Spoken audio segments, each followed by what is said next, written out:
Hi again. I'm Tobin Mitnick. If you're new here, I'm on a time-traveling adventure with the boys from Completely Arbortrary, Casey Clapp and Alex Crowson. You see, last week they realized they'd covered every tree on their hit weekly nature podcast. As you can imagine, this was a big problem.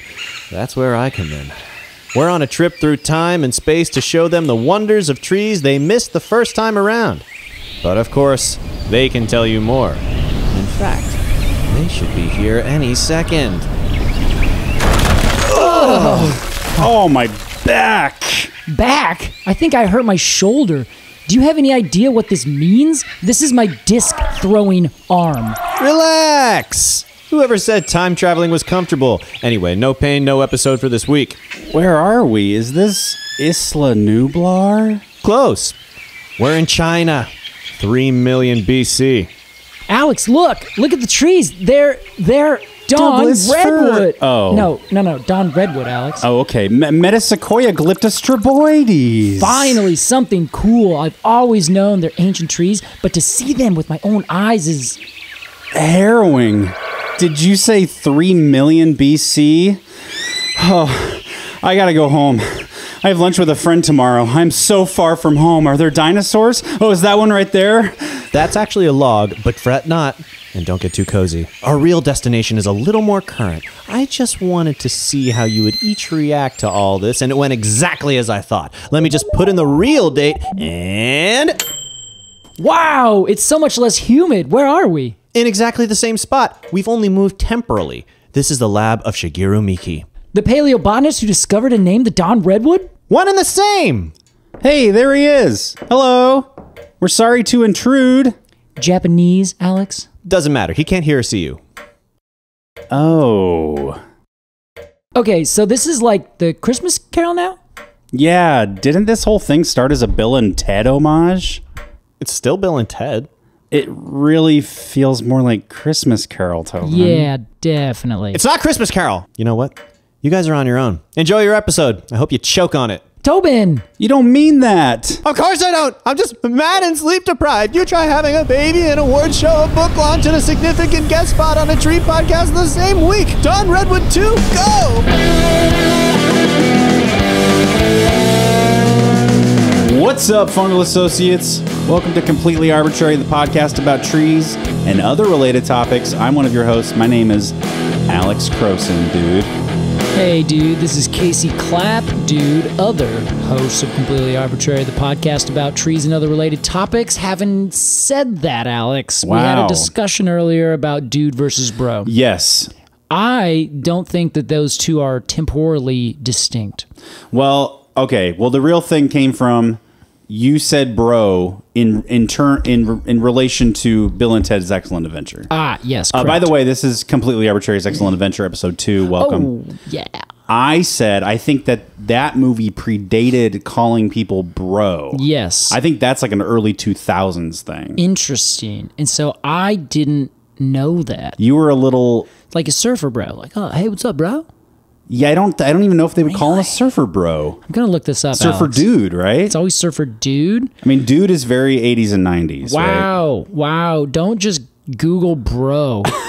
Uh-oh, what'd you find? It auto-filled with browserpopcorn.biz. Oh, interesting. I have no idea what that is. That sounds like a scam website. Yeah, I guess so. I just want to look at this. Bro, let's see. Informal shorthand for brother. Let's see more. Maybe the yes. etymology or the history. Use over time. Early 16th century as a written abbreviation, as a colloquial abbreviation. It looked like it actually peaked, Alex, sometime around 1910, 1911. Okay. And then ever since then, it's just really dropped down. Can you imagine those 1910 dudes calling each other bro? Yeah. Hello, bro. I like your wagon and the shape of your horse's rump. Yes. Now, is this... okay, he's talking about the literal horse. Yeah, well, I mean, this is woman. 18th century humor. I have no idea what they're talking about, Alex. Well, Casey, we've had plenty of preamble. We know what we're talking about today. Yeah, that's right. We are talking about Don Redwood again. Metasequoia glyptostroboides. a whole new tale to turn, a whole new yarn to spin. Whole new burn to start. There you go. A controlled burn. Yeah. And Casey, we have a lot of new things to say about the Dawn Redwood here in Shigeru Miki's office, but we have to do so after the break. We'll be right back with Completely Arbitrary's Excellent Adventure.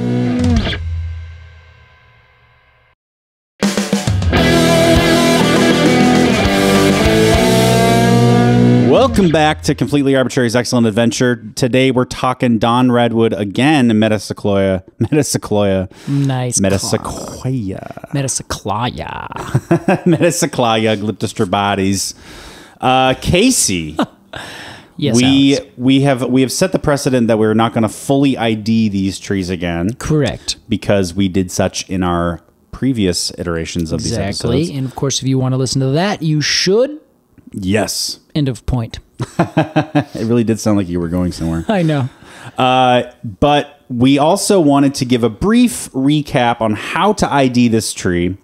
So let's imagine that you and I are here in this valley in China. Yes. Well, hold on. Where are we in the valley in China? Well, or are we in an office in Kyoto? Okay, I thought about this in the script. I mean, Tobin said when he dropped us off that we have not moved physically, only temporally. So I took that to mean that we are in Shigeru Miki's office in China, where maybe it's a temporary office where he's doing some research collection. Does that not track with what's real? No. Okay. Well, Tobin must have not understood what he was talking about. Time travel can really mess with your head. It can really mess with your head. We're in 2, 3...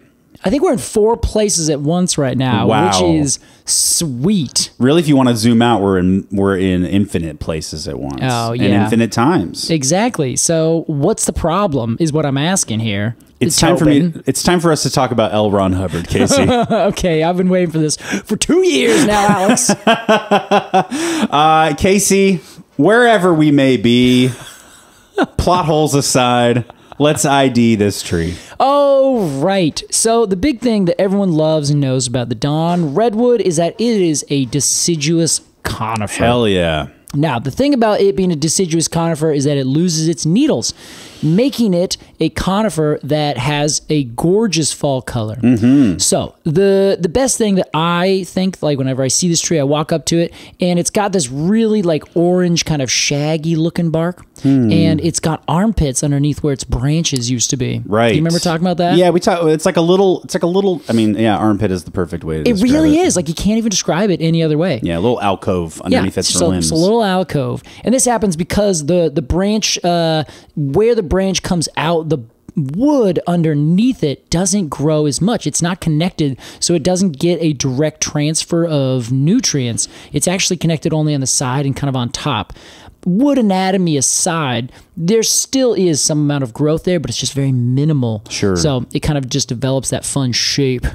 Yeah, that is a lot of fun. I love a little quirk like that. Right, and one that like helps you ID a tree, you know? Usually say, well, it has a certain form, but this one like almost always of a certain age, you can find a lot of these growing on it. Yeah. So the other thing, of course, is that it has these little needles that come out, but they kind of come out in little twiglets, which is kind of fun. Instead of having individual needles like what you'd imagine on a fir or a pine, which a pine doesn't even necessarily have it. They all come in the bundles, right? Sure, but it's not even that. It's not even that. This is where they have a twig that comes out, and the twigs are oppositely arranged down the twig, or the twiglets are oppositely arranged going down this twig. Okay. Then they unfurl where they look like a redwood, like a coast redwood, where they have like these flat 2-rank needles coming out on either side, but that entire twiglet is the deciduous part, which is kind of wild to think about. Like it's like a little teeny tiny branch that is in and of itself deciduous. Right. So come fall time, they call it, you know why they call it fall? Yeah. It's all these damn leaves are falling off the trees. Everywhere. Yes. That whole little twiglet falls off. It's not like the individual needles fall off, right? I want to hold on for a second, Alex. Oh, boy. Can we start calling all the other seasons other names? Okay, well, Summer, you got hot. Yeah, welcome to hot. Yeah. And then what about like grow during spring? Sure. What would winter be? Just cold. Cold? Yeah. Just opposite? I think so. Is that? Or You snow. got fall, grow, cold, and hot. Yeah, I guess if you want to get more granular, you could be like, why isn't winter fall? Because the snow is falling. Yeah, you know? okay. Yeah, well, we're talking about the leaves. I mean, let's just keep it focused on the plants, maybe. Oh, sure. So then if it's not hot and cold, if it's focused on the plants, it can be just like naked and leafed. Winter's nude. And then Spring is grow. spring is grow. And summer is Show. Yes. Are you a shower or a grower? Be honest. Well, this is, in the summertime, I'm definitely a shower. But in the springtime, I'm a grower, Alex. I'm a grower year round, baby. Anyway, thank you for indulging me. I appreciate that. Oh, yeah, my pleasure. Where were we? Well, we talked about the needles. Yes. The leaflets composing a leaf or something like that. Yes, yeah, and, yeah, and, yeah. And needlelets, maybe we should call them. And I then, love that. That whole chunk dropping off in the fall. Whoosh, turns bright, beautiful, like kind of tan, orange, yellow. It's just a delight. And let's talk cone, Case. Oh, the cone, Alex. I actually, since the recording of our last episode, I got it tattooed on me. It's right there. Oh, that's right. Yeah, isn't it adorable? It is a wonderful little cone. Yeah, thank you, Alex. It's a peltate cone. It is peltate. It's in the cypress family. There you go. I guess Yes. I didn't even really know that. Yeah, well, it used to be in its own family, the Taxodiaceae. Oh, that's right. But that family is now dissolved to a kind of subfamily level within the Cupressaceae, the cypress family. I hate to see it. You hate to see it, but it was just tectonic movements in the taxonomic world. Tectonic movements in the taxonomic world. My favorite Talking Heads record. That was one of their best. David Byrne, like he's such a taxonomist freak. So yeah, that is a little peltate cone. Yes, and little. You say little. Yes. You mean little. I mean little, Alex. It's only maybe an inch long. I feel like even an inch is big for these cones. I think you're right. Yeah, that's a good size. Like that is very much of the highest percentile, right? Yeah. You hear that? An inch is big, Yeah, okay, guys? Yeah. The Don Redwood is a grower and not much of a shower, sorry. It does have, Alex, a very long stem that comes off of the cone. Yes. This is important. We'll talk about this in a little bit. But that is one very unique thing that most of the other conifers that it's closely related to do not have. They don't have that long stem that's connected to it. Right. Is that called a petiole, Casey? No, because it's on a cone, it would be, I think technically, because it's a fruit, it would be a peduncle. Peduncle. Yes, I believe that would be the Okay. case. I very understandably confuse those two. Obviously, which I think is very good to have that kind of as a problem to deal with. Sure. You don't have to keep track of that, Alex, is what I'm saying. You got me here. This is the role we play. All right. So the other thing to consider is that the peltate cone scales are oppositely arranged from each other, and there's two of them. There's two pairs. So there's one pair that is going, say, left and right, and then the other pair is at a 90-degree angle to those, which would be, I guess, I don't know, front and back, maybe. You know what I like to think of? How? What? As of right now? You know, like Lincoln logs? Yeah. They kind of sit like on top of each other and have a little indent. Yeah. It's a little bit like that if you crisscross two Lincoln logs. Totally. They got to be 90 degrees to each other. Yeah. So that is it. That is the big thing that actually set the Don Redwood apart when Shigeru Miki actually looked and said, hold on a second. This is a little bit different, Alex. Yes. The cone that really set him apart from everything else. Interesting. Well, Casey, you have uncovered the fossil, so to speak. Yeah. Today we are talking not just Don Redwood. Yes. Not just its discoverer and namer, Shigeru Miki, but the whole idea of paleobotany, which means old plants. Yes, precisely, Alex. It's also kind of a story about how these things get named, because I kind of wanted to bring that up. I know a lot of people, when we asked our Patreon members what they wanted to hear, they all wanted to hear a little bit about the story of how this happened. Yes. So I thought what we'd first start doing is talk about paleobotany, kind of what it is, right? And like you said, that it is old plants, right? But what do you know about paleobotany? Well, I got to admit, not much, but I can extract some inferences. All right, yeah. Paleobotany is this, I believe, the study of fossilized plants. That's yeah. And that's all I got to say about it. You find a rainbow wood, right?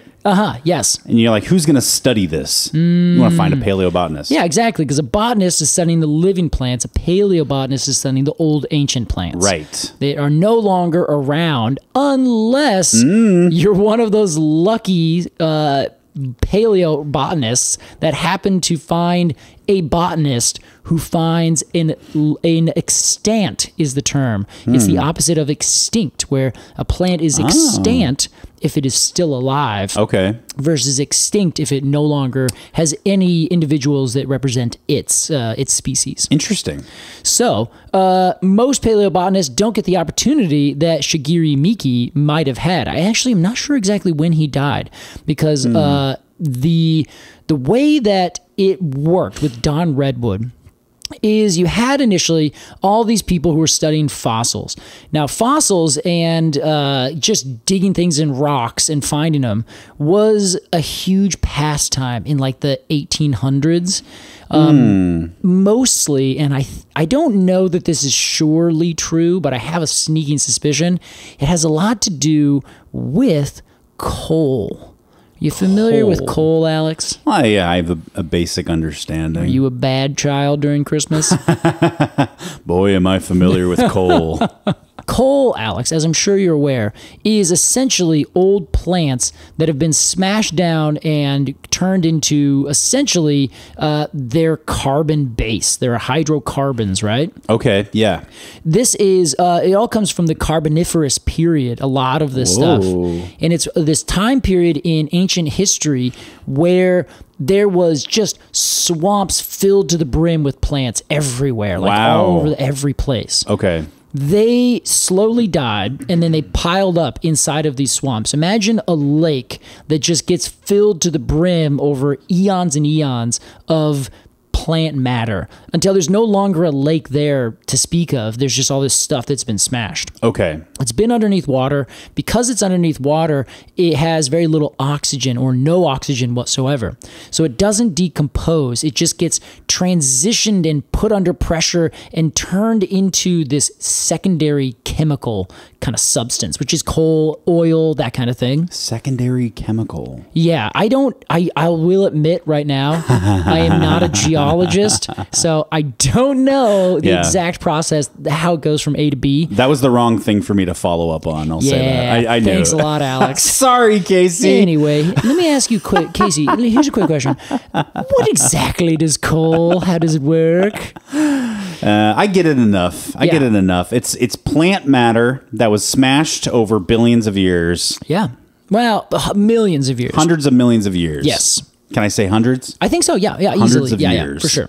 And just turned into this other thing. It got all of the plantness smashed out of it. Yeah. Till it just became carbon incarnate. Exactly. And it's flammable. Like, it is definitely a flammable thing. Just like wood is flammable. You're burning off the carbon. You're doing the same thing that is this combustion reaction, right? Sure. And that's how I know coals, that you I guess charcoal. Charcoal. Yeah. Well, this is the coal that you have to get from the like, you dig it up from the ground via a coal miner. Correct. Okay. Now, because these are all plants, right?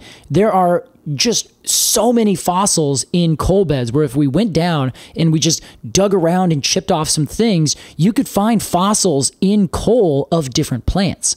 So they started looking around. They'd be like, oh, there's coal everywhere. Look at all these cool plants. And we found fossils. Interesting. Again, I am not, I'm saying this, but this is a part of our 30% might be false. You don't even have to explicitly state it anymore, Casey.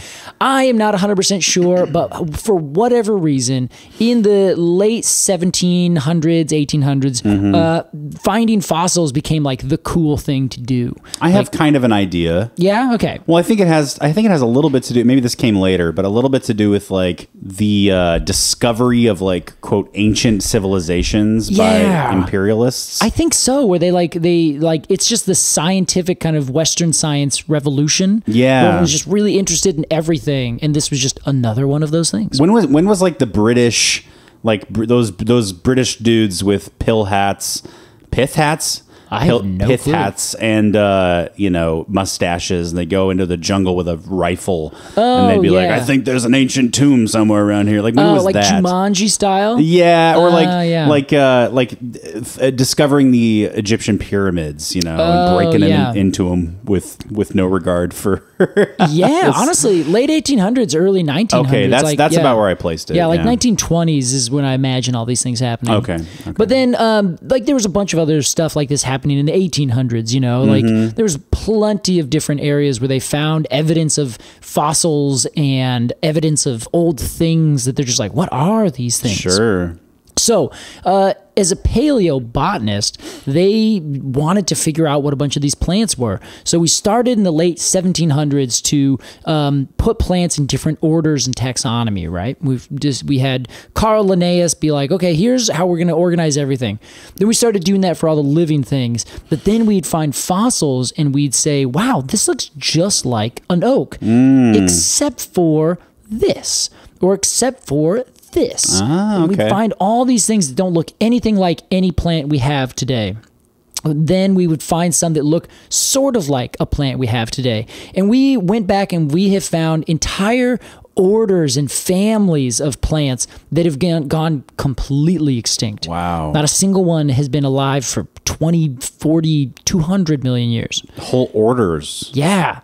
So we can mark a beginning and an end to this is when this plant order existed. Exactly, because we found fossils up to a certain date and not before a certain date. Sure. So we can say, okay, they were around here. They're most closely related to the modern day podocarps. But then just one went off and did its own thing for a while and then succeeded for a couple million years and then just plummeted and went away. Very Never interesting. to be seen again. Okay. So paleobotanists are the people that look at this and they do a couple things. One, they find fossils and they look at the individual, which it's essentially, as you recall when we looked and talked about our rainbow wood, they are looking at the imprints that are left behind from whatever was there in the first place. One of the things that they will find is, say, a leaf or a twig or a fruit or something like that, bark sometimes. And then they just take a really close look at it. How close are we talking? Microscopically close, Alex. And they're comparing it to maybe other plants that are similar that are extant. And extinct. Yeah, that's exactly right. Okay. They essentially take a look at both and they see a plant and they say, what is this? Is it still alive? And if it's not, where does it lie in the family tree? And they try to essentially figure out the history of life over the course of time that we can't see just directly in front of us. Sure. So paleo, of course, like you said, it means ancient or old. So what they're doing is they're going back and they're saying, wow, okay, what used to be here? And there's also a kind of side paleo thing called paleoecology, which is essentially trying to figure out what the environment was like, where all these plants that they find were growing. Cool. Obviously, it kind of seems like one leads to the other, right? Yeah. I mean, I'm assuming that any botanist is also studying a little ecology, right? Yeah, and then if you find a plant in a certain spot, you're like, oh, well, it must have been that in Oregon 50 million years ago, there was an oak tree that was here. There was a beech tree. There was a this tree. There was a that tree. Right. So it kind of leads on to that. Like you just finding one is you finding a piece of a puzzle. But technically, another person with a different title is the one who actually puts the puzzle pieces together. Oh, sure. So I really think that they're kind of, two sides to the same coin to some extent. Yeah, I can imagine it's almost sort of like a dissatisfying lifestyle. Well, why? Why would it be dissatisfying? Only because, I don't know, how often might you find some big, I guess this is all sciences, but how often would it be that you find some big kind of revelatory thing, Honestly, honestly, I think it's actually not so unrare. Well, I stand corrected. I need a hat to eat. Oh, Alex, you're not going to eat any hat. I think it's a fine question because you're like, well, you're digging in rocks. You know, how many new rocks are you going to kind of find? I suppose so. I'm not saying that it's, quote, digging at rocks. Okay, yes, I am the one who's saying digging in rocks, Alex. Please don't misquote me like that. In the same way that a concert guitarist is not plucking at strings. Yeah, okay, that's a good metaphor. Well, so as it happens, these are people that are trying to reconstruct some kind of history. Okay. Whether or not it is the history of just a family tree where they said, okay, well, there's a species of birch. We found this hidden link between the firs and the pines, you know, something like that. They are tending to either be looking to see what's there or looking because they want to know what a place was like. And the only thing they can do is find what was growing there. Gotcha. So this is what our friends were doing over in Kyoto, Shigeru Miki. Right. So Miki had originally found 2 species of fossil sequoia. At least that's what he thought they were. And this is what he named Sequoia distica and Sequoia japonica. Ooh, the Japanese sequoia. Does that exist today? No, it doesn't. Damn it. But wouldn't it be so cool if it did? I just want to see what it looks like. Yeah. Well, it turns out you know exactly what it looks like because those are the Dawn Redwood. Now, if that's not time travel, I don't know what is, Alex. What a twist. So there's another species that was found by another paleobotanist called S. Endo, and I can't find Endo's first name. Okay. He's listed in all these things, and there's some great resources that we have linked to about just this thing. I was trying to look this up, and I got so much good information from Arnold Arboretum. It's great. Oh, nice. About Shigeru Miki and this whole thing? About this whole thing, which is so fascinating, and I'm just so tickled to retell this story. Well, let's tell it. So essentially, these 2 guys found fossils, and they were like, yeah, so here is, these are 3 different species of what we think are sequoia, because when you look at their leaves, they look just like sequoia. But you can't necessarily tell if they are deciduous or evergreen. In this case, we've learned now that they are deciduous. So they would look at them and they'd say, aha, well, maybe this is just a different species of sequoia. Then, sometime in the early 1940s, some foresters, some folks working in China were walking around, and they found a couple different species of trees that at the time they would call them, or the locals called it, a water fir. Ooh. And I think we might have talked about this because that was just their kind of common term. Yes. So there was a guy who was working at, his name is T. Can, and he was working at the Department of Forestry at the National Central University, and this is in China, in Sichuan. So he saw along the side of the road that there's these weird trees. So he talked to this other guy that was working at the agricultural high school, and he said, can you get me some of those like seedlings or a couple of those branches? So then they ended up sending him over to this other guy whose name is Sen Su Hu. And I should say, Alex, that's spelled H-S-E-N space H-S-U space H-U. Okay. And I'm not necessarily the best at pronouncing these things. Who I think would be... Yes, Sen Su Hu. Sen Su Hu? Yeah, I Okay. think that's this person's name. All right. Is a professor and at the Fan Memorial Institute in Biology in Beijing. So this guy then started working with a couple other of these things. He had these papers that these Japanese paleobotanists had, and he said, I think these are all the same species. Not only that, but these other foresters found this exact species growing, and it's still alive. You know how I see this scene playing out, Casey? Wow. It's like when a little kid, a movie where a little kid in the desert finds like a piece of metal. Yeah. And he like shows it to his dad, and his dad's like, I've never seen anything like this before. And his dad takes it to a coworker who has a cousin who works for this, and then they like pass it up the chain until like it's on the president's desk, and he's My like, God. it's aliens. Yeah. And the little kid's just like, whatever. This sort of reminds me of the ascension of the chain of command of this water for oh my stuff. God. And Alex, I think that's like so correct. I need to see this in a movie. So the movie becomes that like the 1920s, in this case 1940s version of what you were talking about earlier. Yeah. Of like the British kind of Savari folks going down with their hats and their guns and their mustaches. Yeah. You know, the Jumanji style guy. And then they kind of started to really want to find this. So this professor that we're talking about, Sen-Su Hu, was the first botanist from China to earn a PhD at Harvard University, Wow. which is where the Arnold Arboretum is. So that is where Arnold Arboretum was the first to send over a bunch of money and some people to go try to find this tree and bring back samples to the United States. I had no idea the Arboretum's been around that long. Oh yeah, this is one of the oldest, biggest ones. Yeah, in fact, I don't know when it initially started, but it is a spectacularly ancient place. It's really, really cool. Interesting. If anyone gets a chance to go to Arnold Arboretum, do. I want to go. We're going to do it, Alex. I don't know when we're going to do it, but we're going to do it. Arbortrary does Boston. Yeah, all right. We're going to go get some Boston Lagers. So they ended up also getting in touch with a Professor Cheney at the University of California. So all these people at Harvard and this Dr. Cheney were really excited to go get this tree.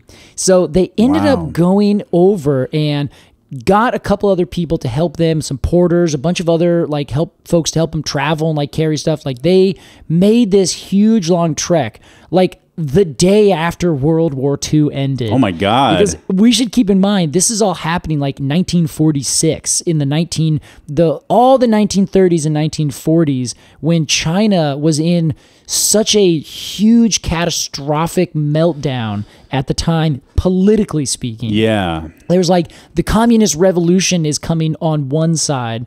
Japan, for like the last 20 years, has essentially colonized much of China.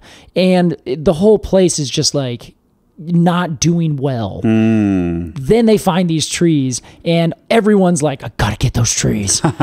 Give me to those trees. A little glimmer of hope, or is it just like, is it like something to put on the front page that isn't war? You know, I'm not sure. I really am not sure what it was. I think it was a little bit of, we really want to see this tree. And it was like, it was one of those monumentous discoveries. Even in 1940s, everyone was saying, this is the scientific discovery of the century. Wow. And to this day, I think Arnold Arboretum actually in like 1998 or some other, good, I don't know, announcer of things, stated that this was still the find of the century in 1998. Keep in mind, Alex. Well, keep in mind an arboretum is saying this. Yes, that's what the real. Well, it's keep in mind. Yes, it's an arboretum. He's like, yeah, a tree that we thought was extinct. Right. But keep in mind, like not 4 years before that, they found the Wollemi pine. Before 1998. So, okay. I see what you're doing here. Casey's like, how many finds of the century can you have, Alex? We don't want to pit these trees against each other, but if we had to, clearly. No. Let's, I think Don Redwood wins. Well, that's what I'm saying is the subtext. Yeah, all right. I'm saying that this thing from the 40s is the find of the century, not this thing at the very end of the century. Upstart from Australia. Right, exactly. Oh, Ian Allen's going to be so mad at me for saying that. Sorry, Ian. Well, so this expedition, Alex, that went through was led by this guy called Ralph Cheney. He's a paleobotanist at the University of California, Berkeley. So he kept on going down and got all these things together, talked with Professor Hu, and finally was like, let's go do it. And I swear to God, I'm going to show you this picture of these guys. Is that not the most like 1940s like picture of two white guys looking at a tree? Like they're wearing like their hunting caps and like all this stuff. Yeah, this is straight out of that kind of adventure serial, right? You know, it totally is. Can I ask, was Miki involved in this expedition at all? No, he wasn't. I don't believe so. Is this sad? Is this like a bit of whitewashing? Is this? Well, I mean, it's about to be a bit of whitewashing. Okay, but it's not. I don't think it is at this time because he is a paleobotanist. Like his job, his thing that he does is he looks at fossils. I see. So he's this just like, is not a fossil. Yeah. So once you look at a bunch of fossils, and then other people are like, oh, actually, I think this tree exists.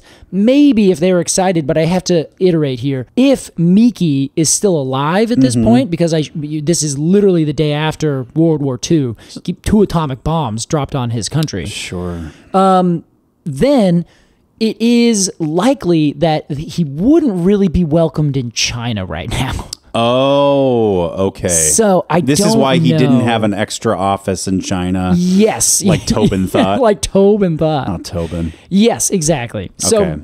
I'm not sure of all those small things, but I can say that the only people who are really discussed after this are a few people who were credited with the co-finding of the tree in some papers. Dr. Chang was one of these people, who was a character we haven't introduced. Another eminent botanist called Elmer D. Miller with the Arnold Arboretum, and like a couple other people who kind of started to get involved in this.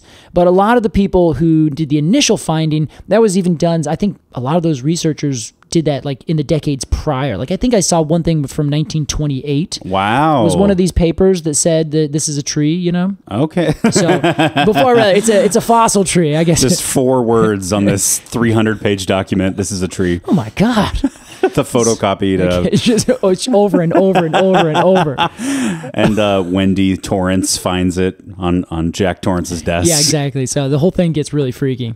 Okay, I understand, Casey. Okay. I understand. So I'm just, this is such a cinema. I can't stress how much this is so cinematic. We should make this into a movie. I mean, it needs to be. Yeah, write this up. But the thing is, it would be noted to death by the studios because they'd be like, there should be a monster there that attacks them. Hey, you know? Well, I mean, we're in a place of high art, Alex. I think we can make this happen. How about it's the monster of imperialism? It's all sort of an analogy. Please. Ooh, you could also do the monster of communism because while they were doing this, they literally had armed guards take them over to this tree because I think the communist I guess it would just be the Red Army. No, because that's the Russian army. I don't know, but like this is right before the communist revolution in China. Okay. So they were like poised to invade this entire area and like take it over. Wow. So they had to like get in and get it done and take a look at it and get out really fast. Man, they really wanted that tree. Oh, yeah, they did. And the whole thing ended up becoming a giant sensation. Yeah. They came back, and one of the guys who was there was a guy named Milton Silverman. He is a newspaper writer for the San Francisco Chronicle. Great journalist name, by the way. Great journalist name, isn't that? Yeah. Hello, I'm Milton Silverman. Yeah. Can I ask you some questions? Just one more thing. Just one more thing. Milton Silverman here. All of a sudden, he's in Boston. We're going to find him in our arboretum. So he was also sent by Save the Redwoods League, which is a group that specifically, way back when, got started to just save the redwoods. They literally put in their name. And they're one of the biggest nonprofits to help protect the redwoods of Northern California coast, as well as the sequoias, I think. They kind of do a lot of different stuff. So, of course, they have we got to go find the only other living redwood that's out there. So they ended up carrying these guys out, and they put this big newspaper article that ran and became this huge thing, and they are the ones who termed it the Dawn Redwood. Okay. But the thing is, people got so upset. This guy Merrill specifically, he was one of the guys that sent money over to China to get them to send back some of the things. So he basically was like, yes, we'll fund this. I'm with Arnold Arboretum. Hi, give us your trees. Oh, maybe he want it named after himself? No, he didn't want it that. He specifically is like, you guys are taking all of the credit. Like this Cheney guy who went over there from California, who then came back and had the newspaper article run. He got a bunch of credit for the, quote, discovery of this tree. Right. And this is something we talk about all the time, where we're like, well, white guys didn't discover this tree. People knew about it for a long time. Yes. But in this case, Merrill is also like, no. The people who discovered that tree are the Chinese foresters and scientists that actually did the work. Like all of these people that we can't even pronounce their name because we don't speak their language very well. Yeah. He's like, no, those are the people who found this tree. You guys just went over and took pictures of it and came back and ran a newspaper article. That is a surprising take, I think. Isn't that like... I thought it was going to be he was pissed that he wasn't at least credited for funding it. Yeah. Or that it wasn't named after him because he was credited for funding it. But he gave credit That's to what he was the thinking. Actual Chinese foresters who were working with it. Yeah, exactly. Yeah, good for Milton. He did say, though, he conceded that Cheney, and this is from the Redwood Leagues, that Cheney had collected the saplings. So he said, yes, you collected the saplings and you brought them over. And as a quick side note, apparently Cheney, this guy, went ballistic because when he flew them back over, customs wouldn't let him take them in. Oh, shit. They were like, no, you can't just take these trees. We have to incinerate them because they certainly have some disease on it that we can't just let in. And he just went absolutely bonkers in the airport. It was like yelling about how old they are until apparently, I don't know how true this is, apparently one guy came over, like some passenger who just was overhearing this explosion and was like, wait, so how old are they? Oh, they're like hundreds of millions of years old? Well, I guess those technically should count as antiques then. And then they said, fine, they're antiques and let them come through customs. Oh, shit. Isn't that hilarious? That's canon. Let's just say it's true. Yeah, let's just say it's true. It's just so good. That's amazing. By the way, I want to redact. I said good job, Milton, earlier. Yes. I confused Milton with this Merrill. Yes. All these guys look and sound the same in my head. They do. And honestly, we didn't do a good job of introducing all of our characters here. So, well, there's just too many. Sorry, everyone. There's like 12 Angry Men, but none of them have names. Yeah, right? There you go. Or they have names that are all very confusing. But the last thing I will say, Merrill was a little bit upset also because he wanted them, like, he had some credit. He's the one who basically funded these people initially, like sending over seeds and doing these things. Yeah. Newspaper article completely left him out. He also was really upset because he basically said that the era of colonialist botanical, quote, raids had ended. Wow. So he was definitely like before his time. Yeah, this is a progressive dude. Exactly, didn't you think? Yeah. Like, it's stunning to me, Alex, that someone in the 1940s at this point was even remotely concerned with this, because normally back then, certainly right after World War II, racism was like at its height, like certainly a height. I mean, it's probably had several peaks in the past. Yeah. But it was like one of those things where like, wow, you're not just jumping for credit for this yourself? All right. That's kind of incredible. Yeah. You guys think so? I like this guy, Merrill. All right. Shout out to Merrill. Hey, let's put him in that hall of that hall Arboretum of Fame along with David Douglas. Huh? We'll give him an honorary Scotch Botch. Yeah, he's an honorary Scotch Botch. Merrill, you're going into the Arboretum of Honor. Congrats. Way to not be a shit head. Yeah, way to just not be completely awful. Yeah. This is one of the things, though, with Cheney. He was a paleoecologist. Okay. He wanted to collect samples of this tree because all he really cared about, the thing in his deepest heart, was figuring out how these trees grow today, where they grow, so that he could figure out what other places that have their fossils must have once been like. Okay. It's a pretty good assumption. It's not foolproof, but if you just have a tiny little grove, same thing as the Wollemi pine, the coast redwoods, the California sequoias, all of these things, they live in these relic habitats because they're the only places that they can grow. But if they're found everywhere across all these different continents, as the Don Redwood is, you can assume that at some point they were growing all over there because it was all the same kind of general conditions. Sure. So when you find them growing today, you can say, okay, so those are the conditions that they're best adapted for. They probably haven't changed too much over the last several million years. So we can jump to at least a not awful conclusion that all the other places we find the fossils at some point must have had that same kind of climate. Makes sense. And that's how we start putting these puzzles together. Wow. He's the puzzle piece guy. Do we know where the first Don redwoods to be planted in? I mean, Arnold Arboretum, I'm assuming? Yes, okay, yeah. okay. But that's the thing. They sent seeds over to all sorts of different universities. Sure. I think it was like 4 pounds of seeds only. Oh my God. It's so many seeds. A lot of seeds. Yeah, and they grew them all over the place. From anywhere in the United States that has like a big old one. First off, as we noted, nothing's older than 1946. Nothing. Like, okay. Only the ones that are growing in China. Every other one in the entire Right. world is less than that. That's pretty incredible. That's a profound point, Case. Yeah. So I think there's a few here in Oregon, at least one at the University of Oregon. I'm pretty positive. Okay. Probably also at Oregon State. And I don't know about Hoyt Arboretum. It was an arboretum at the time, but I don't know that they necessarily have one. I know they have plenty of Don redwoods. Sure, maybe not one from that episode. From that exact, like, the first, flush of seeds, so to Right. speak. Yeah, I don't know. The first Wells Fargo's Express Yeah. delivery. Ba-bing! There That are was a horses little- riding up. Yeah, that's we a got little later than We got a lot of eras coming in here. Tobin, what have you done to Listen, us? anytime before 1975 is just a big blur for Okay, me. yeah, that sounds good. So your One Model big melting T pot. goes across the Oregon Trail. Yes, Okay, I yes, see. yes. I put those in this, and they come across some cavemen. Okay, yeah, which makes sense. Those cavemen are eating Don redwood seeds. Well, okay, interesting. Yeah, that's quite the tale, Casey. Yeah, does that all make sense? Can you? Yeah, it tracks. The Okay. characters are a little muddied for me, but that's my fault. Yeah.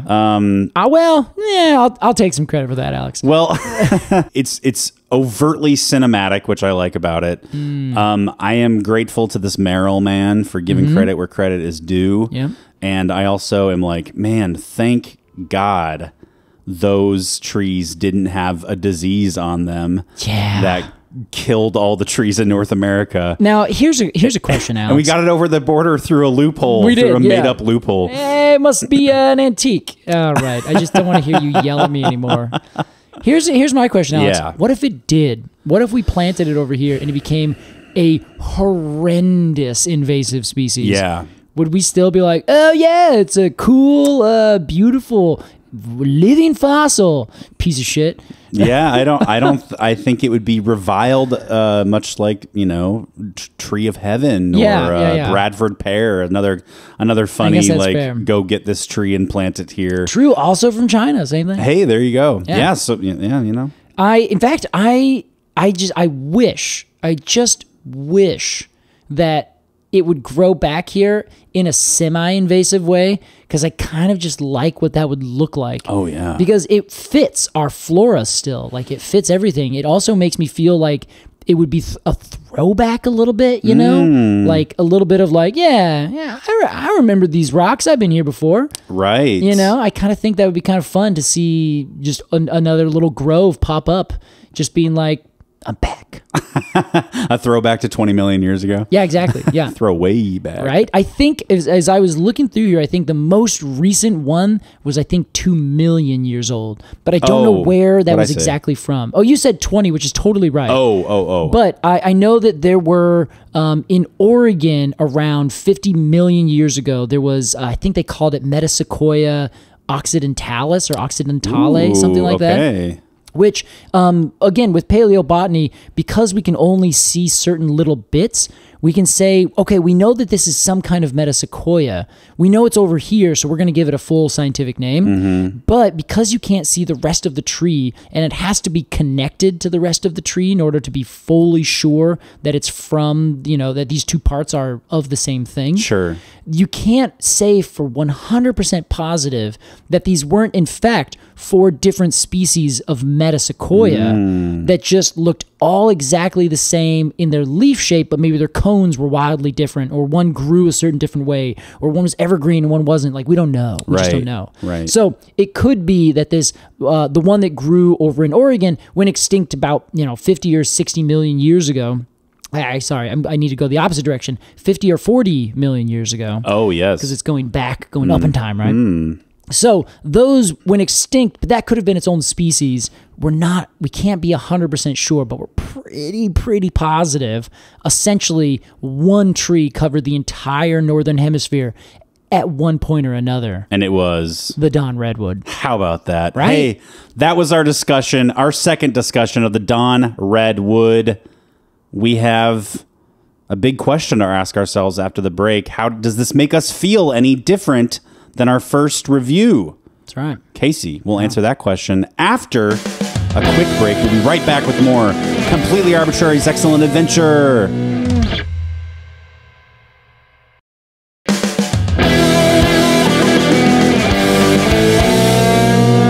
Welcome back to Completely Arbortrary.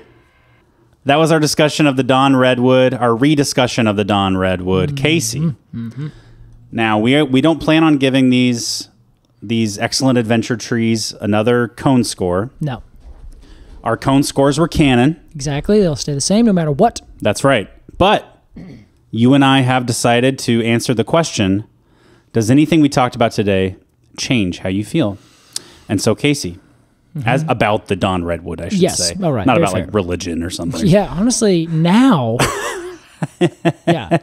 Be incredible Yeah. if you discovered a religion at your age. Yeah, I've talked being about you. it. I've talked about this tree a lot. Now I think I'm a Jainist. Ready to worship this thing. Yeah. As a resident expert, we will begin with you, Casey. Any new thoughts on this Don Redwood? You know, Alex, I don't think I have any real new thoughts. Sure. I still think that this is one of the coolest trees out there. Just plain and simple, period, and a conversation. Easy statement. I think it's just spectacular.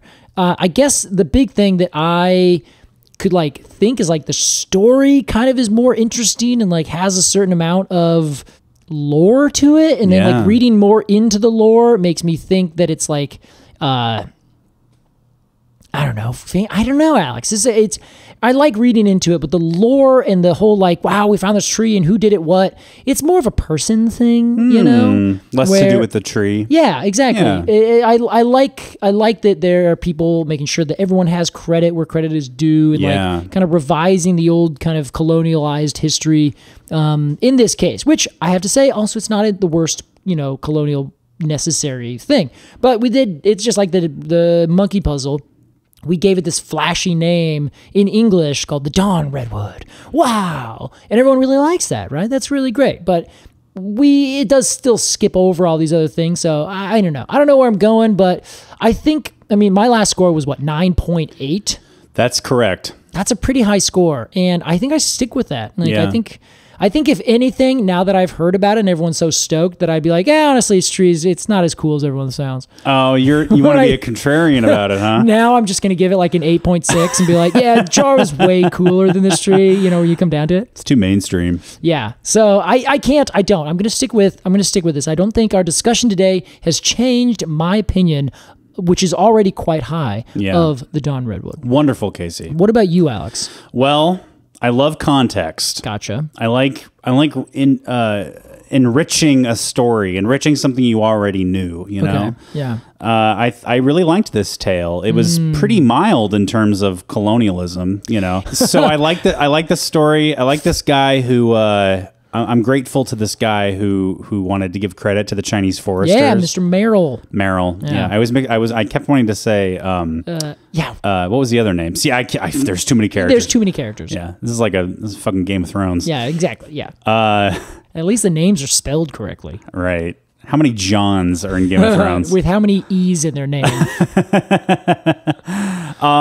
Yeah, I don't think it changes my opinion negatively, certainly. And I think it gives me a better appreciation for this tree. All right, Casey. there you go. I appreciate that. And I gave it a 9.4 back in the day. Yeah. And of course, we cannot change our scores. We'll That's never canon. change. Yeah. But if I just had to give it an updated score for today, although it will not technically change my old score, I'd go 9.8. 9.8. I'm up there with you. All right. Yeah. So we're tied at 9.8. Yeah. Okay. I think that sounds good. I think that would be a good idea. I just love this cone. I love it so much. Such a great cone. It's one of my favorite cones. I think it is my favorite cone. That's impressive. Of all of them. That is very impressive. It's you heard it beautiful. here first, folks. Yes, you did. In fact, I think I've said it before. You heard it here third, folks. You've also heard it here before, folks. Yeah, 100%. I think that's very fair. Well, dude, that was our rediscussion All right, dude. of the Don Redwood. It's time for a very Don Redwood Q&A, Casey. Oh, I love Don Redwood Q's and A's. We asked our lovely patrons, patreon.com/arbitrarypod, if you want to support the podcast. The Quercus and Alder level. That's right. We said, ask your Don Redwood questions here. And we got plenty of responses. We're going to go through these in a bit of a rapid fire because we usually only answer one question per episode. And this episode, we're answering 17. Yeah. So let's get into it, Case. Let's get it done. This question is from Sage Minor, who says, not a question, actually, but I would love to hear you guys do a deep dive on the adventure of finding the Don Redwoods. Sage, see minute 5 Been there, done that, of Sage. this podcast. Also, are they closely related to sequoias and redwoods? Yes. They are very closely related. They used to be in the same family before that family was a part of the cypress family, Cupressaceae. That was noted. Taxoniaceae? Taxodiaceae. Taxodiaceae. Yeah, exactly. So that's the family that initially came from the bald cypress, Taxodium. Right. So that was the first one they found, or the first one that was named by Western science.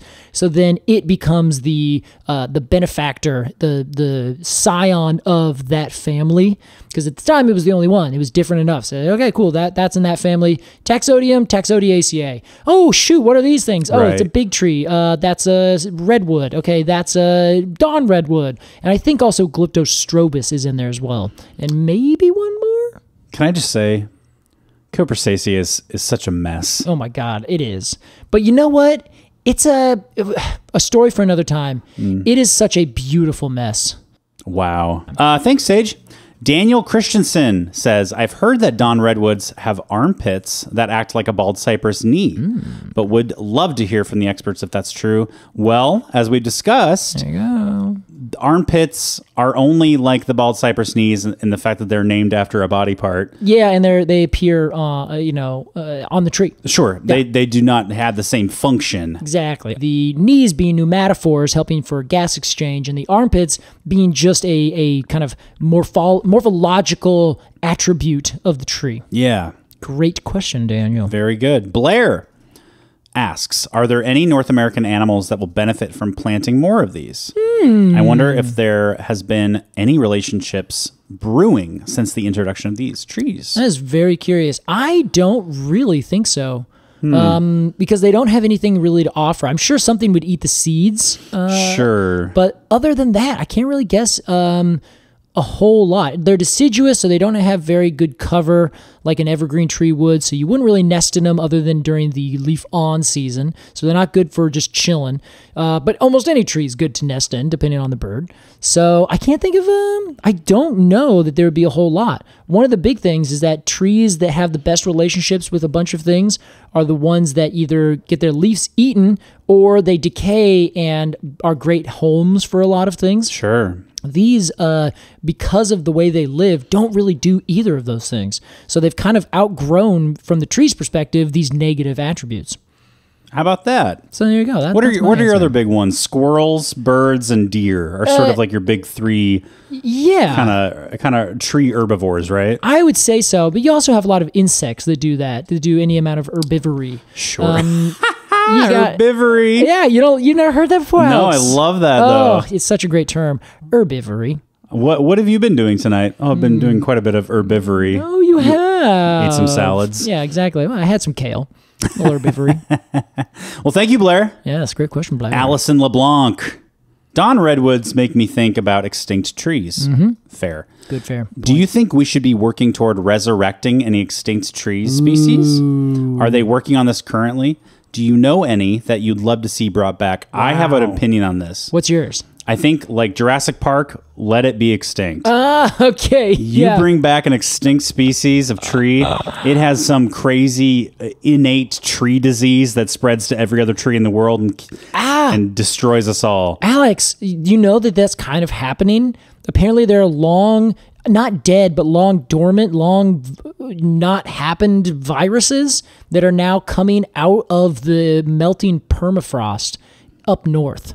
Interesting. Yes. So that's where the zombie apocalypse is going to happen. Some literal Mongol is going to be like, wake up, and then just be a zombie Mongol army that's going to come destroy the rest of us. Now, that's not a movie waiting to happen. Yeah, you got to pitch that script, Case. No, absolutely.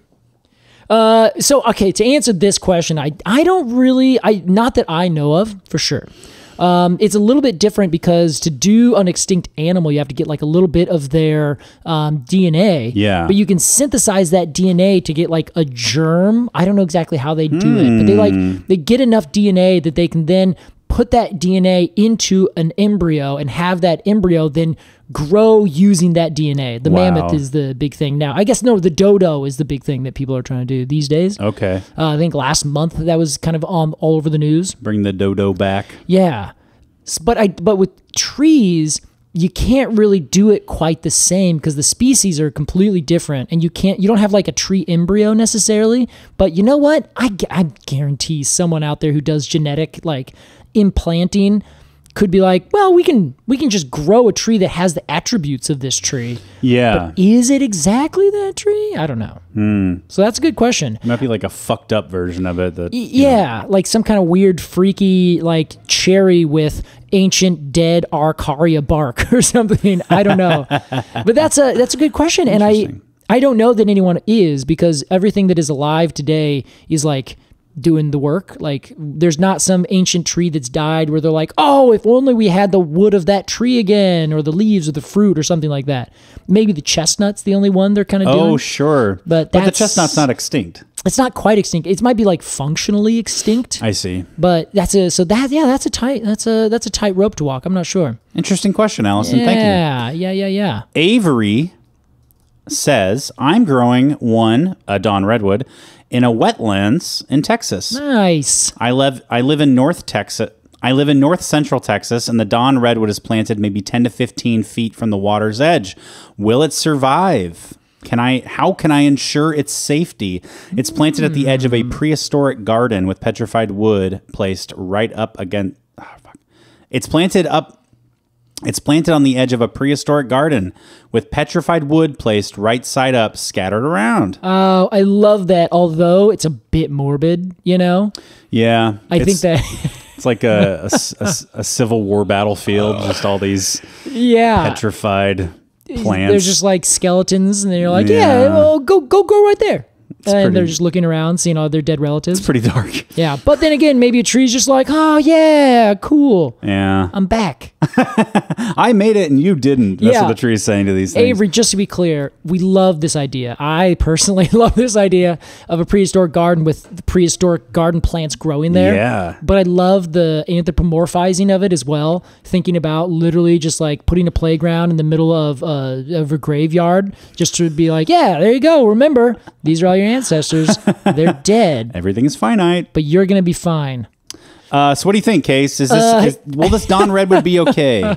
Sorry, I'm still tickled by that. Yes. Yeah, I would think it's like... I think so. This is sort of like a bald cypress type situation. I think so, yeah. It might get a little cooler than the Dawn Redwood normally likes. They like it to keep a little bit warm. But the bald cypress grows down there and grows perfectly well. So my guess is that as long as you do keep it well watered during the later kind of drier season, I think it should be fine. There you go. Yeah, so I bet you it'll be okay. How about that? Thank you, Avery. Carl, JG, as we know him. Did you ever go on a road trip and take pictures? Yes. Thank you, Carl. Carl's other question, what prehistoric animals, if any, utilize the Dawn Redwood? I love Carl. That's a good question, Alex. I think that perhaps there is very few animals that really got into it. Maybe like dinosaurs, some big herbivorous kinds of things would eat it. But I don't really know of any animals that eat it today. In fact, almost none. That's the kind of famous things about redwoods in all of those really old trees is that they just don't have an animal that predates upon their leaves. Right, because they are ecological anachronism. It's an anachronism. Yeah, that's right. It is, but also like it's an anachronism, but in a way that it's like just outgrown all the things that used to eat it. So it hasn't, the difference between a kind of a Maclora pomifera, the Osage orange. Bless you. Thank you, excuse me. Having an old thing that they developed in concert with something, then that thing went away, and now they're like, well, okay, I'm still like this. On this case, it's more that there was like this arms race, and one of the arms racers dropped out. So now you just have this thing. It's like, great, well, I'm perfectly adapted for everything. I see. You know, so it's like one, it still works perfectly well. The other, it doesn't work perfectly well. I gotcha. I think does that make sense? I think so. Okay, perfect. Yeah. So yeah, that's a really good question. Yeah, I wish I could see these animals with my eyes. I'm going to say dinosaurs, JG. Dinosaurs. Are dinosaurs animals? Yeah. They're animalia? What? Yeah, of course. Are you serious? I don't know. Okay, it's a good question, Alex. No, it's not. Yes, it is. No, you reacted extremely poorly. Next question. Oh, Jesus. From ASIBS121. What up? Well, they're not like animals the way we know animals. Well, they are, though, aren't they? I mean, everything is an animal. I don't know.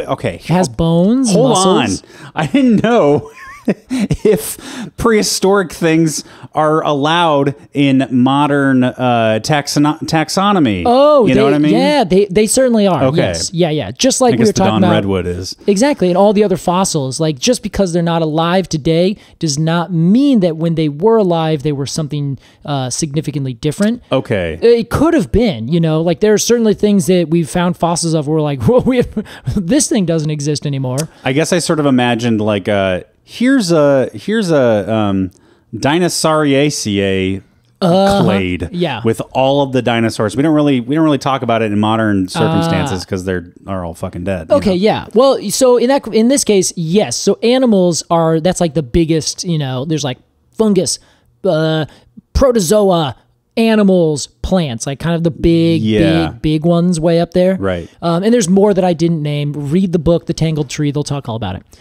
Meanwhile, there is, these long family trees that come out.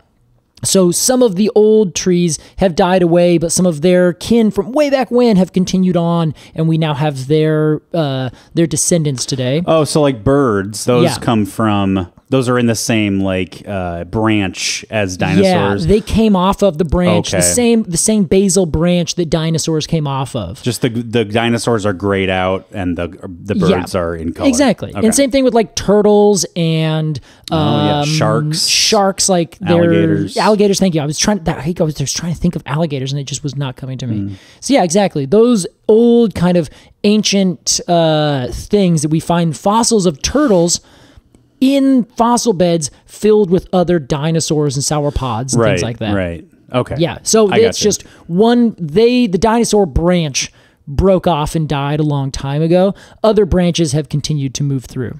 So the answer to your question is yes. And I'm sorry, Alex, that I looked at it and was like, of course. What do you mean? Well, I asked a half-baked question and you answered with a half-baked answer. Yeah, but that's what I get for asking half-baked questions. Yeah, there you go. Anyway, thanks, ASIBS, for your question. 121. ASIBS121 asks, I desperately wish they could grow in Minnesota. Do you think doing so as a bonsai would be possible? Honestly, yes. Do they not grow in Minnesota? I would think you could plant one in Minnesota. Well, there you go. Hold on. Let me just do a quick Metasequoia, Don Redwood, Metasequoia glyptostroboides, the Don Redwood. It goes down to USDA Zone 4. So I think that Minnesota probably has that. Let's check this out. Wow, yeah, Minnesota's a 5, it looks like. Okay, that's great. So you're good. Thanks, ASIBS. Max, 2 questions. What is the actual story of discovery? Was it all Indiana Jones-esque? Yeah. Or was it just an unfulfilling story like Game of Thrones? Wow.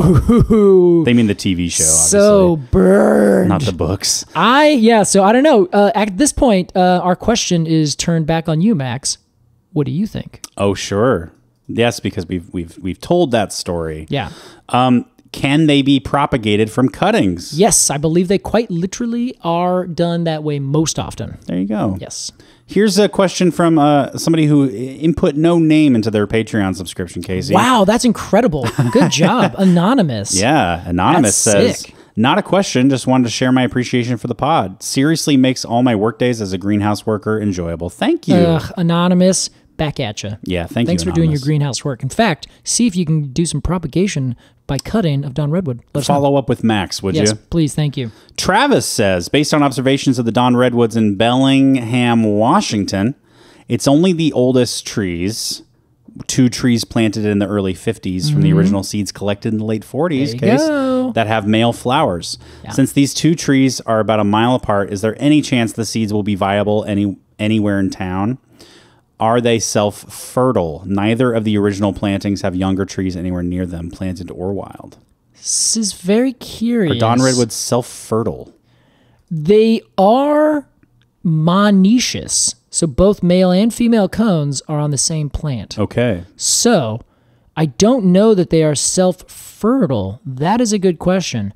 My guess would be no, because generally self-fertile things don't do as well, because the whole point of the fertilization by others is you get better genes. Right. It's not optimal. It's not optimal. So I think that my guess is that if you just plant those trees, those 2 next to each other, they'll make cones if they can. So I don't know why they aren't. That's a very good question. Love it. Thank you, Travis. Great question. Maddie, why they got those armpits? Oh, yeah. We go back and listen, Maddie. I like just acting like it's Maddie's fault that they asked a question we've already answered. Yeah, I'm like, Maddie, come on. What are you doing here? We're just playing, Maddie. Sky News. I love that. That's the sports thing in Europe, or in England specifically. Sure. Nice. Football, huh? Oh, yes. How closely related to the coastal redwoods are the Dons? There is a grove of Dons near my house in eastern Pennsylvania, and it's not really a place you'd suspect a redwood to be. Although the arboretum I see them at has many estate champion trees. So... Interesting. So this is actually kind of an interesting question, because I don't know that I really have a good answer. How closely they are related to redwoods? Yeah, I know that they're so close that like our beginning heroes in our story thought they were the same tree, right? But I don't think I've ever seen, and I'm actively looking for right now, a cladogram of what used to be Taxodiaceae, that family, because you would be able to see like which ones are closely related. Cladogram. Yeah, we've looked at these several different times. Okay. You and I, because we've basically been trying to see, well, which trees are closely related to which other trees. Okay, I'm looking at them now. I remember. Yeah, but I can't find any right quick between these 2 trees. Between this whole family. And I would be willing to bet that there certainly is one. I just have not been able to actually find it. I did not do that research. There you go. However, it's possible. Yes, they are very closely related. They are next of kin. So closely related that my guess is that they are... I don't want to say so closely related, because as we said before, like there could have been several different species of Don Redwood across the world, and we just don't know. Sure. So it could be that they are more like very closely related, but when we connect the dots, there's probably several dots in between that we're missing because we don't have the DNA to show. So like you find a fossil, it looks exactly the same, but like we said, there are 2 different beech trees that look almost exactly the same, except for the leaves have more or fewer veins, right? Right. If we find the seeds are like almost exactly the same. So we're like, well, okay, the fruit looks the same, so this must be just one tree. So there's one species of beech tree across North America and Europe, for instance, let's just say. Okay. Even though in reality, if we had the DNA, we could actually say, no, these are 2 different trees. So we can split those up, and now there's a second dot where there used to just be one. So I'd be willing to bet if we took the giant sequoias, glyptostroboides, and the sequoias and the Don Redwood and we put them all together, the thing, our cladogram, is going to be like, yeah, they're all right next to each other on this cladogram. But if we had 10 other trees from the past that have gone extinct, the relationship would be, different. Right. You'd be giving them context, like, oh, these are actually very dissimilar. Exactly. You say, wow, okay, they're really not the same. Yeah. And they come from, they're like 6 different levels of differences. But if you just make a cladogram, all we can see is, yes, they're right next to each other. I got you. So that's a hard question, at least as far as I know. We'll have to ask some other more smart people better questions. Thank you, Sky. Yes. Ridge Runner. What's up? Any relation? I have trouble distinguishing Don Redwood and bald cypress. Hey, don't we all? Yeah. Is there a way to tell them apart? I have some trees in my local park in Fortuna, California. Okay. I assumed they were redwood because they are planted with coast redwood, which are native, and giant sequoia. But they also look just like the bald cypress in most ID comparisons. Always wondered about this. Well, I would say go to the cones. Yes. I was waiting for you to say a second thing on that. No. Yes, that is the perfect way to do it.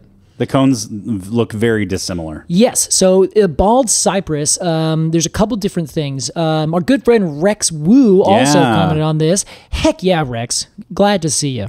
And Rex made the easiest first thing to look at is the leaf arrangement, those little twiglets that come out. On the Don Redwood, they're oppositely arranged. On the bald cypress, they are alternately arranged. So that's the quickest one you can tell. The other difference is that the bark on a bald cypress is mostly smooth. It doesn't get really thick and furrowed, whereas a Don Redwood, it gets just a little bit thicker, a little bit more furrowed. So it's not quite as smooth and nice looking. The bald cypress tends to be very, very nice and columnar, whereas because of all the armpits and all the weird stuff that the Don Redwood does, it tends to have a shape that looks way more like weird and irregular as it's growing up. There you go. Next thing, just before we end, like you talked about the cone. I want to tell them the differences. The cone of the Don Redwood is perfectly square. It has 2 oppositely arranged cone scales that are at 90 degrees to their other cone scales. Like you said, like Lincoln logs kind of stacked on top of each other. Yeah. But the really short ones that are like very tiny. They have the little notch in the middle. Exactly. Versus the bald cypress, they're like little eggs. They're all smashed together, and when they get dry, they kind of fall apart, kind of disintegrate. Yeah, I think in our bald cypress episode, we compared bald cypress cones to like dried dog droppings. Yes, exactly. That's precisely it. I like dog scat. Dog scat. Yeah. Wild dog scat. Yeah, there you go. Hey, all right, everyone. Well, thank you to all of our patrons who asked a question about the Don Redwood. That's right. If you want to ask us a question, join the Patreon at the $3 Q&A. That's Quercus and Alder tier. $3 a month, you have access to Casey and I, essentially. Straight up. Hey, we're a cheap date, huh? Oh, hey, yeah, very much so. $5, a couple bucks more. You get 2 bonus episodes of this show every month on the Patreon. That's right. Just recently, we did a lovely interview with Bill Bielik. That's right. Here's a fun example of the kind of thing you might find on the Patreon. Casey interviewed Bill Bielik, who's in charge of Nakamoto Forestry. Mm-hmm. Yep, here in North America. Yep, who do the Yakasugi wood treatment. Yep. Of the Japanese cryptomeria, sugi. So Casey took that information, and we made an episode about it. But on the Patreon, you can hear the original interview and hear it from the man himself. Exactly. Pretty cool. It's a lot of fun. That's right. Above that is our flagship tier, the Cone of the Month Club. Beautiful. Hands down, my favorite tier, Casey. It's great. And this month is, I guess technically last month, the month before last, because everything's on a bit of a lag. Yeah, by design, unfortunately. Yes, by design, but man, The sugar pine, I'm so excited. Like, this is my favorite so far. Yeah. We have so much fun with these things, Alex. I'm pretty excited for that one. Or I was excited for that one in the past. We're time traveling. I can't keep it all straight. Yeah, exactly. I don't know where we are right now. I don't know when we are. I'll tell you where we are, Casey. We're at the next tier, Arbortrary Plus. Yeah, all right. $15 a month gets you all of that stuff we already described, plus 2 live streams a month. One with Casey and I, and one with just me playing a tree or nature-themed video game. That happens once a month.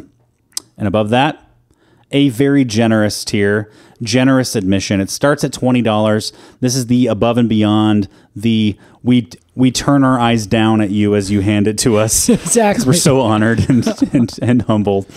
Yeah, that's just the if you want to give a little extra to the podcast, if it means that much to you, $20, you can starts there. You can give whatever you want.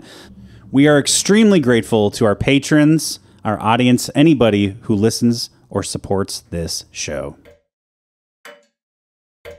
Well, Alex, what do you think of our discussion on paleobotany?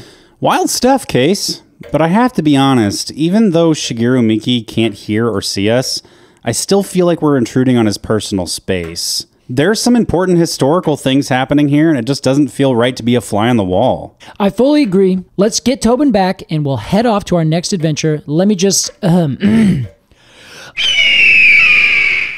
Please teach me how to do that.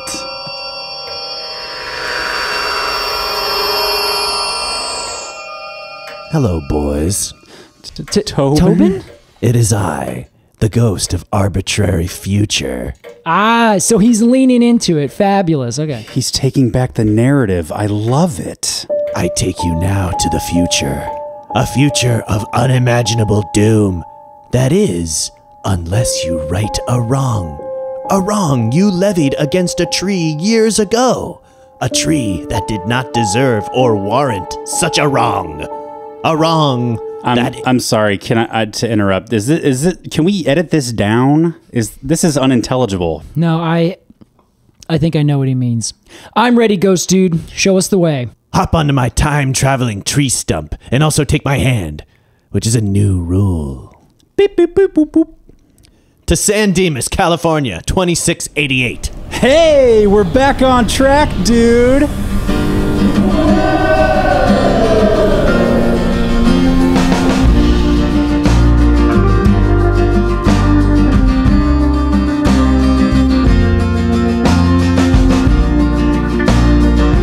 Completely Arbortrary is produced by Alex Crowson and Casey Clapp. Our artwork is by Jillian Barthold, and our music is by Aves and the Mini Vandals. And you can support the podcast at patreon.com/arbitrarypod. And find additional readings at completelyarbitrary.com.